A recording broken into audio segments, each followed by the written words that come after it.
So the idea, there's conversations of conversations. You have, you know, talk at the bar, and there's all kinds of what they call small talk, uh, gossip, fights.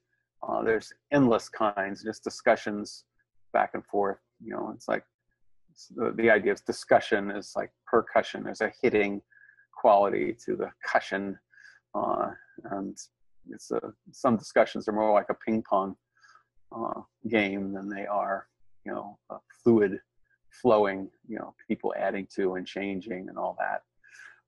And the most important conversations in a wise democracy are those that generate more wholesome understanding, relationship, and or possibility. So if at the end of our conversation, you and I understand each other better, or you and I, or just either of us understand more about the situation that we were discussing, really understand it, and that understanding helps us. The word wholesome, it's like it helps us engage in creative, productive, healthy ways with each other or with the topic. If I understand more that you're an asshole, that does not constitute a generative conversation. If I understand that your ways of behaving to me that I don't like come from your past experience that is overwhelming to you, and that evokes compassion in me, then that's like a mixture of understanding and relationship that is more wholesome. I know how to relate to you in ways that are more life-serving than if before we had the conversation, or if I had concluded that you're just an asshole. So anything that heals or improves understanding or relationship or possibility, it's like, if out of this conversation I realize that it's just not going to work, this is a disaster. I don't have any energy to put into this. That is not a generative conversation. It may be true, it may have a lot of understanding, but it has destroyed possibility. So conversations which are inspiring, which open up new paths, which you go, wow, we could do that. That is amazing. And that came out of talking together. That kind of thing makes a generative conversation. So there's probably other things that when it's more or more wholesome X, that's a generative conversation. I think understanding relationship and possibility tend to cover the vast amount of dimensions that I've seen in generative conversations. So that's the ones I've specified. And the idea, again, we keep running across interacting diversity. So interacting diverse people, interacting diverse perspectives, interacting diverse realities. To what extent can you have this interaction produce really interesting, new, wow? It's like the DNA strands, and they talk about sexual reproduction totally transformed the evolutionary process, because you didn't have to wait for some cosmic radiation to hit the DNA and knock something out of place in order to get a different DNA that could then be tested out in the environment. You could have the DNA just combine. Half of that DNA combines with half of this DNA, and suddenly you got a whole new set of characteristics to go out into the world and get tested. So it speeds up and expands the evolutionary process immensely to have a sexual reproduction that recombines different DNA strands. And I'm saying here that similarly, if you have different perspectives, and you can set them up in a way that can generate novel perspectives that none of the people who walked into this conversation had seen before, you end up with something new that can go out into the world and be tested as a collective learning that happens, that speeds up if you know how to do that.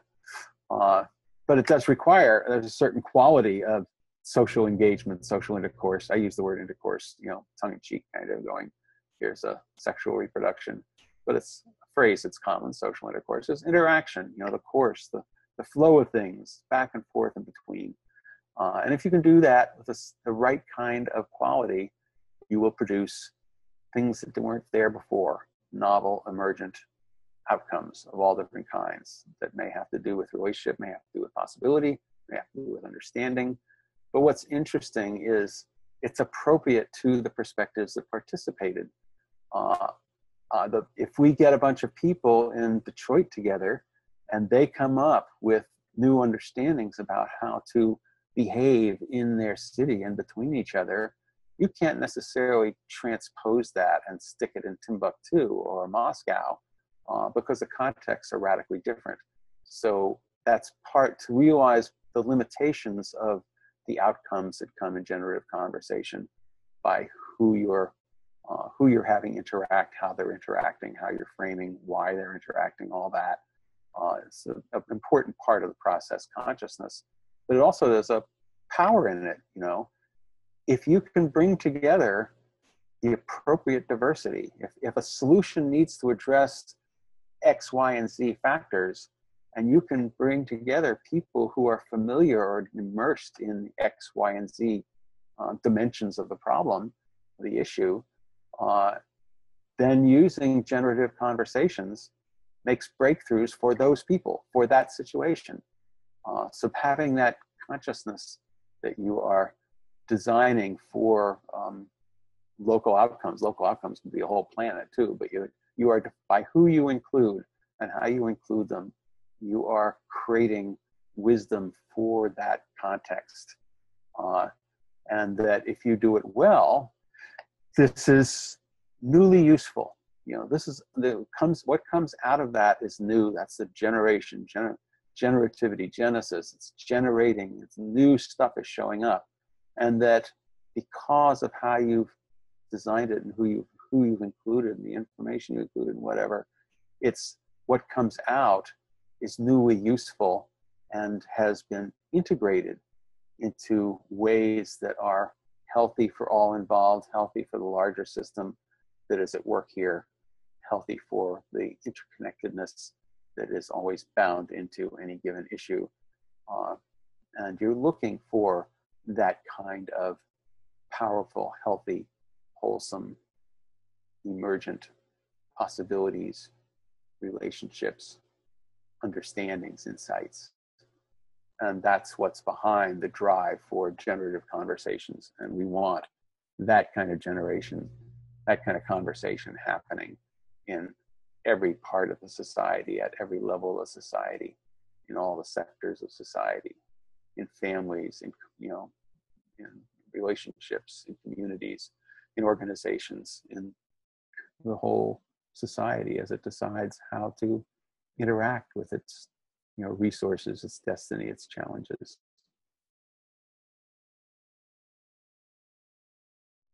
And World Cafe, because of its interactivity, it's creating conversations that matter. It's high quality questions that stimulate people. Open space, generative by following people's passions. Circle, generative by the thoughtfulness, and to the extent people are speaking from their center and the center of the group into the center of the group, that dynamic is generative. Fishbowl is generative, having diverse populations listen to each other, take turns listening to each other. Dynamic facilitation, of course. Appreciative inquiry, generative, partly because it is focused on what you want. When things have worked, it's raising past things and expectations into, which are future things, into current reality and awareness. Community visioning, of course, we are all looking for what is it that we all can be excited about for our community and share and working towards. So all of those are, I think, good representations of generative conversation.